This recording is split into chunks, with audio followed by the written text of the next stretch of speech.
টক জাতীয় খাবার কিংবা অম্ল জাতীয় খাবার, এই খাবারগুলো গ্যাস্ট্রোএসোফেজিয়াল রিফ্লাক্স ডিজিজের অন্যতম কারণ।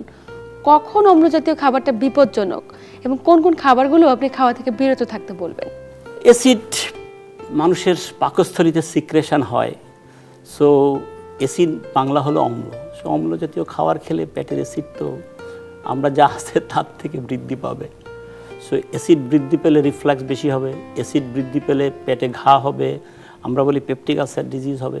সো যত ধরনের সাইট্রাস ফুড আছে এগুলিও বেশি খেলে অ্যাসিডিটি হবে, এগুলি বেশি খাওয়া উচিত নয়।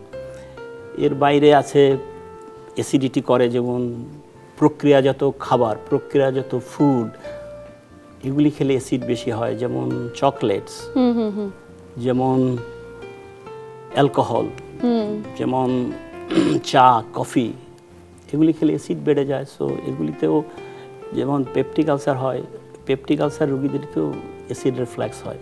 কারো যদি লোয়ার ইসোফেজিয়াল স্ফিংক্টার কিছুটা দুর্বল থাকে, সে যতটুকু সিমটমসে ভুগবে, যতটুকু কষ্ট পাবে, এই ধরনের লাইফস্টাইল যদি তার জীবনে যোগ হয় তাহলে তার কষ্ট বৃদ্ধি পাবে, এটাই তো স্বাভাবিক। একদমই তাই।